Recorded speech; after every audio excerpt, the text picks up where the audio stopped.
Salut, salut! Et oui, Rebecca, toujours là pour le défi lecture de la Bible de l'aurore au crépuscule. Vous savez déjà, on lit la Bible du début à la fin, 10 minutes tous les jours. Merci Seigneur parce que encore une fois, Seigneur, tu nous permets de nous replonger dans ta parole. Chaque jour, on découvre de nouvelles choses, on redécouvre encore d'autres choses. Alors merci pour ce défi et merci pour tous ceux qui m'accompagnent. Vraiment, bénis-les aussi, chacun d'eux, et aide-nous à comprendre le passage du jour au nom de Jésus. Amen. Alors c'est parti, Deutéronome 11, verset 30. Ces deux sommets se trouvent au-delà du Jourdain, de l'autre côté de la route de l'Occident au pays des Cananéens qui habitent dans la plaine de la vallée du Jourdain, face à Gilgal, près des chênes de Morée. Car vous allez bientôt franchir le Jourdain pour aller à la conquête du pays que l'Éternel votre Dieu vous donne. Vous en prendrez possession et vous y habiterez. Vous vous appliquerez à obéir à toutes les ordonnances et toutes les lois que je vous donne aujourd'hui. Deutéronome 12. Voici les ordonnances et les lois auxquelles vous obéirez et que vous appliquerez dans le pays que l'Éternel, le Dieu de vos ancêtres, vous donne en possession aussi longtemps que vous y vivrez. Vous ferez totalement disparaître tous les lieux où les nations que vous allez chasser ont adoré leur Dieu, sur les sommets des hautes montagnes et des collines et sous tout arbre verdoyant. Vous démolirez leurs autels, vous briserez leurs stèles sacrées, vous brûlerez leurs pieux sacrés, vous mettrez en pièces les idoles de leurs dieux et vous effacerez leurs souvenirs de cette contrée. Vous agirez tout autrement à l'égard de l'Éternel votre Dieu. L'Éternel votre Dieu choisira un lieu au milieu des territoires de toutes vos tribus pour y établir sa présence et pour en faire sa demeure. C'est là seulement que vous irez l'invoquer. Là, vous apporterez vos holocaustes et vos sacrifices, vos dîmes et vos offrandes prélevées sur le fruit de votre travail, celles que vous ferez pour accomplir un vœu, vos dons spontanés et les premiers-nés de votre gros et de votre petit bétail. Là aussi, vous prendrez vos repas cultuels en présence de l'Éternel votre Dieu, et vous vous réjouirez, vous et vos familles, de tous les produits de votre travail par lesquels l'Éternel votre Dieu vous aura béni. Vous n'agirez donc plus comme nous agissons ici aujourd'hui, où chacun fait ce qui lui semble bon. Car jusqu'à présent, vous ne connaissez pas encore une existence paisible et vous n'avez pas encore reçu le patrimoine que l'Éternel votre Dieu va vous donner pour que vous meniez une existence paisible. Vous allez traverser le Jourdain et vous habiterez le pays que l'Éternel votre Dieu vous donne comme patrimoine. Il vous fera connaître une existence paisible en vous délivrant de tous les ennemis qui vous entourent, et vous habiterez en toute sécurité dans le pays.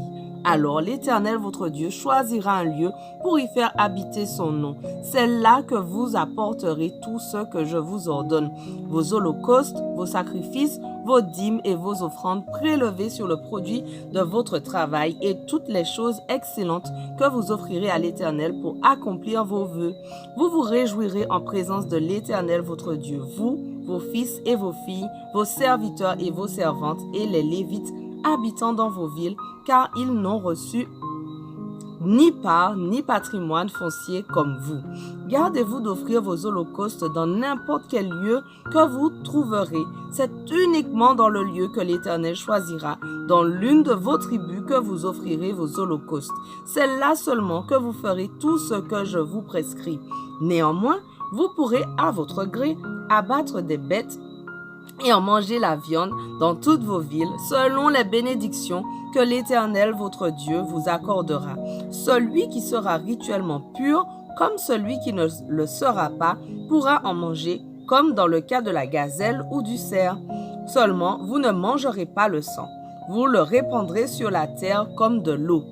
Par contre, vous ne pourrez pas consommer dans vos villes la dîme de votre blé, de votre vin nouveau et de votre huile, ni les premiers-nés de votre gros et de votre petit bétail, ni rien de ce que vous avez fait vœu d'offrir, ni vos dons spontanés, ni vos offrandes prélevées sur le fruit de votre travail. C'est seulement en présence de l'Éternel, votre Dieu, dans le lieu qu'il choisira, que vous les mangerez, vous, vos fils, vos filles, vos serviteurs, vos servantes et les Lévites qui résident dans vos villes. Et vous vous réjouirez devant l'Éternel votre Dieu de tous les produits de votre travail. Gardez-vous bien d'oublier les Lévites aussi longtemps que vous habiterez dans votre pays. Lorsque l'Éternel votre Dieu aura agrandi votre territoire, comme il vous l'a promis, et que vous aurez envie de manger de la viande, vous pourrez manger tout ce qui vous plaira.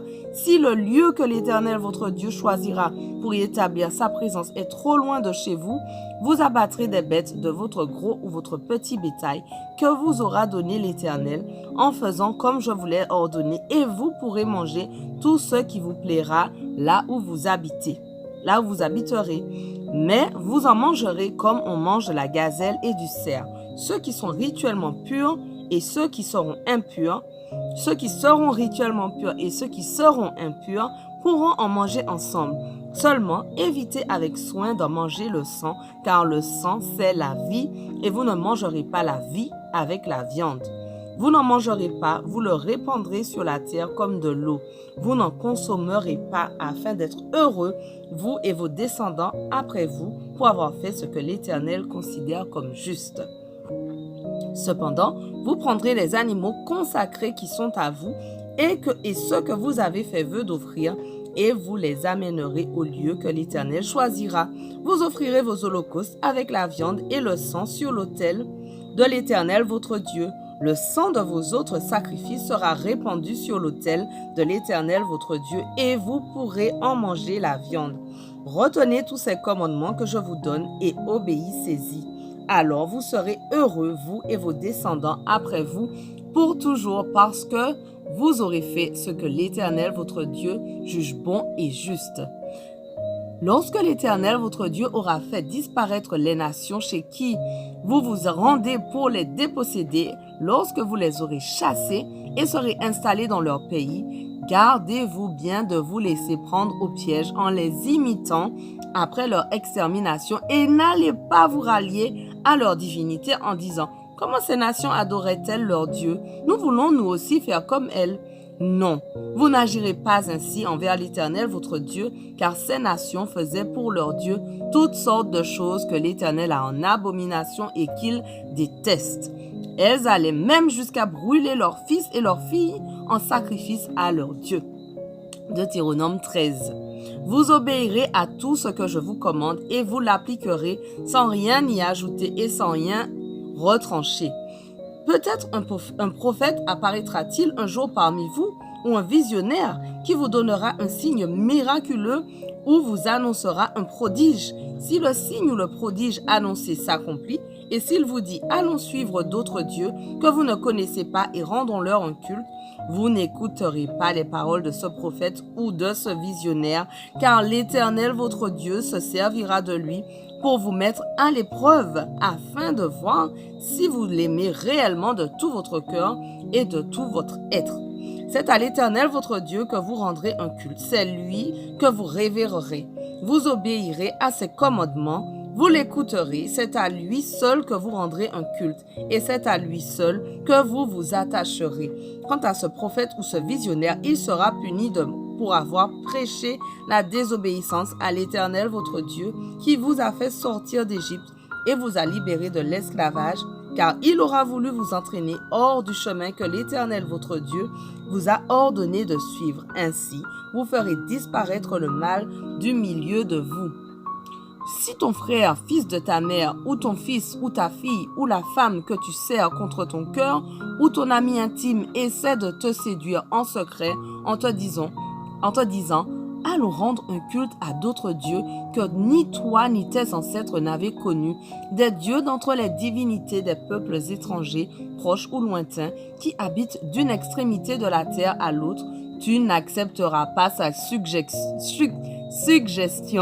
et tu ne l'écouteras pas. Bien plus, tu ne t'apitoieras pas sur lui, tu ne l'épargneras pas et tu ne couvriras pas sa faute. Au contraire, tu as le devoir de le faire périr. Ta main se lèvera la première sur lui pour le mettre à mort. Puis tout le peuple t'imitera. » Voilà, notre passage du jour touche à sa fin, mais on continue dès demain. On garde sa motivation et on note tout.